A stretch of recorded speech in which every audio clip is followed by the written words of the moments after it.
สบายดีพี่น้องสบายดีบัดสุขุสุคน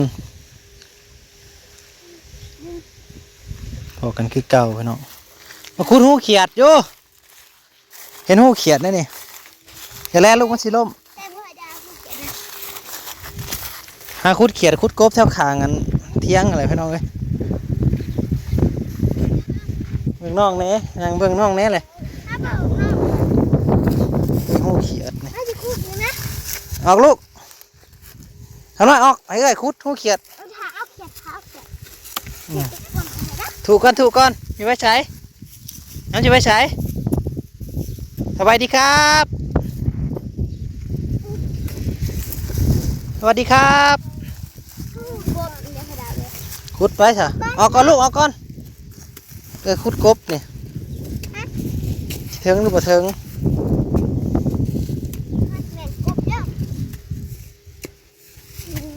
อย่าเล่นลูกอย่าเล่น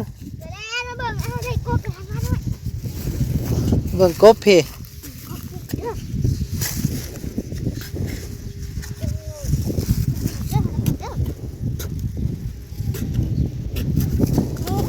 ออกมาลูกออกมาใกล้ๆออกมาใกล้ๆ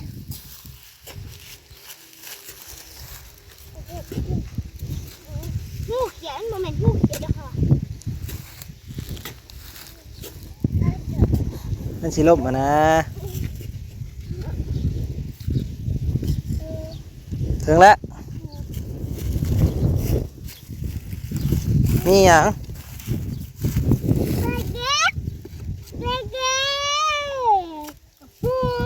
ขึ้นมาปูก็เอากับปูเลยมีอย่างอีในพื้นกับปูเนาะขึ้นมา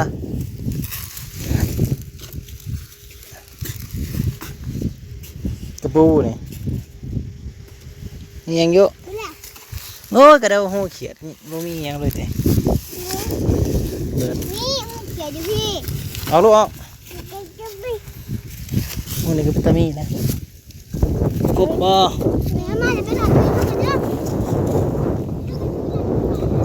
แม่ขึ้นมาพี่น้องแม่ขึ้นมาตอนนี้สิเล่นตามกันเลยเอาแม่ขึ้นมา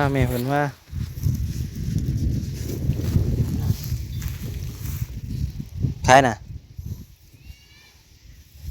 แม่ขึ้นมาลองดู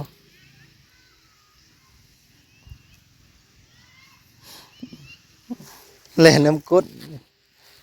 ภาษาเหนื่อยเอ้ยเล่นน้ำกดมาจะใส่ดิมาปะหาแยงูมาครับปะหาแยงูไปบ่มีแล้วไปย่างเขาหาเขียดเนี่ยเบาปะหาเขียดต่อนี่แยงูนี่ดูกบปะจักนี่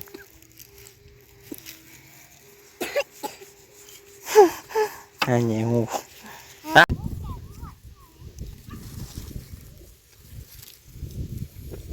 ได้ยังวันเนี่ย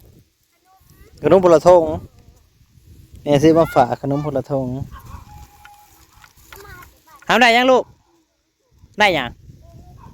นม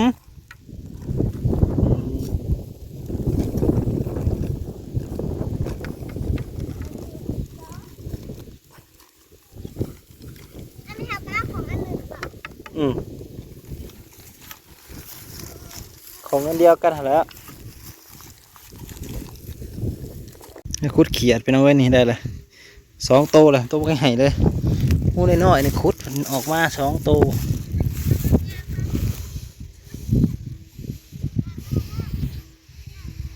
ว่าน้อยก็มานำเด็กขนมเมื่อให้ถือหล่ออยู่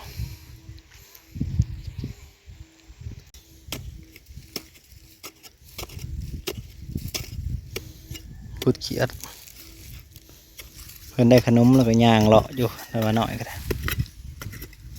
ถึงแล้ว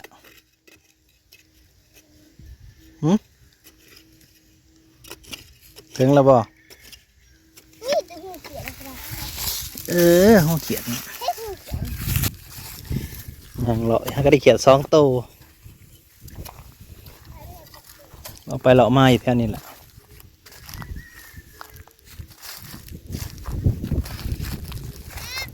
หยัง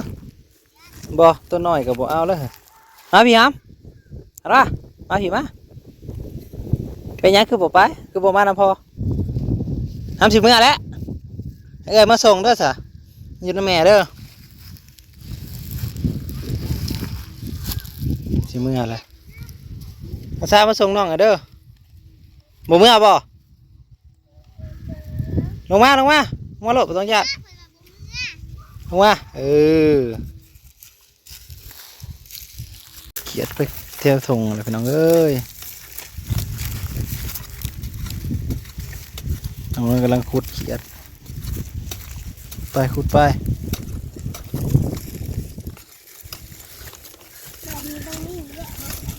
นี่นายขุดมันถึง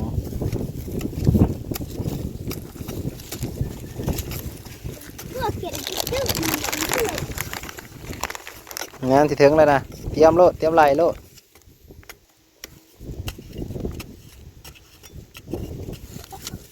หน่อยเขียดต้นเลยเอาลูก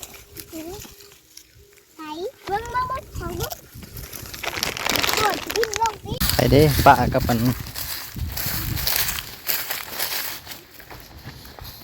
ปะกับมันนั่นบ่ปะกับแม่ได้อยู่บ่เห็นอยู่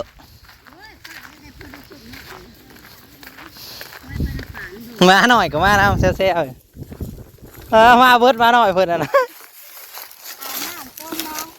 ทรมานน่ะ เฮ้ย สบายดีพี่น้องใส่โหได้หลายตื่นไปเด้อโหลากระปูเอา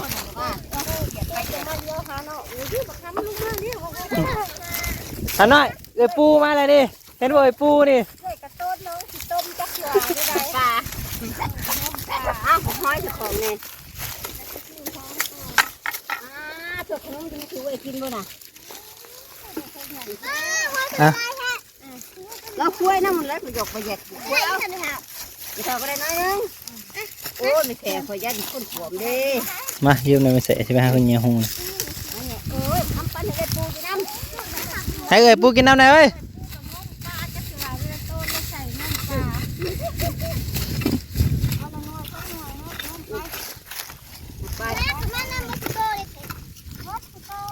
ไปหาหน่อยนั่นมาสิญาติกินแล้วนะ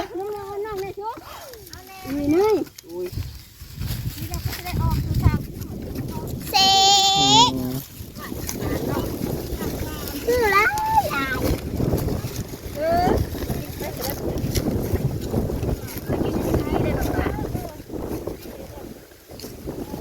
ใครเอ้ยกินน้ำในขนมนะเอ้ยปูกินน้ำไว้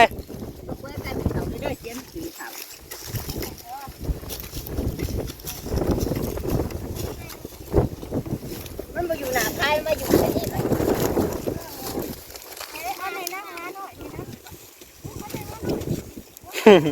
มาเบิกโต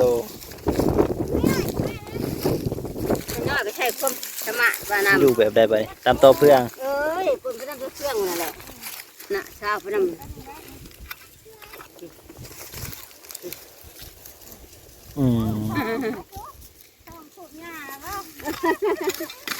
โอ้ย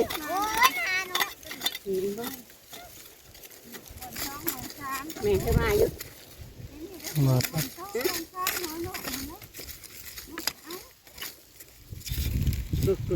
อยู่ไปนั่นเองโอ้น้ำเสียมาวน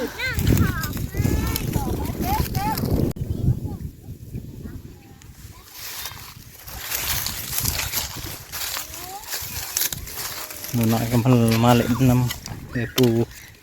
ขนมกันแซวๆอยู่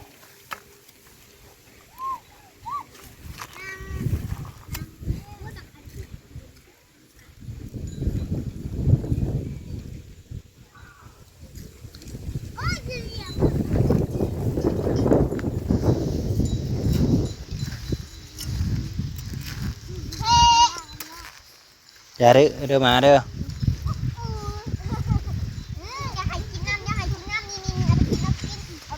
ปล่อยเขาจะก็เซลอยู่หน่อย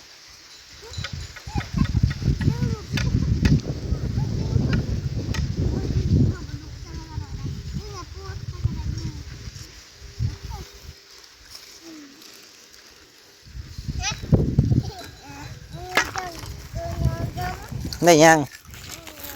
ตาเสะท่านให้ตาให้เบิ่งดูตา เฮ้ปุ้ย ให้พอเบิ่งดูแนวเบิ่งดูตานะปลอดภัยอยู่ดอก เฮ้แล้วมาไก่ก่อนที่ไหนร่างนางนี่ปุ้ยมึงเบิ่งแน่ไม่เสียนี่นะอีปุ้ยมันก็มาใกล้อีนอนปุ้ยปุ้ยว่าไห้ดิไปกินปุ้ยมาไม่กินใหญ่กินหนึ่งกิน คุยหอยคุดหอยทำไม กันติวอนเอา คุดกบตัวบ่ได้พาเมื่อน้องเมื่อเด้อจักหน่อยมาหาฮดสวนคำละ ใกล้หลักมาจำบ้าเป็นยังมามันอยากมาเฮ้ปุ้ย ปุย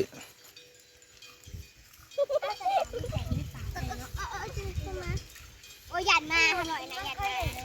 พอกันใหม่พี่น้องขอบคุณหลายๆที่มาหับชมไปใช้จะไปใช้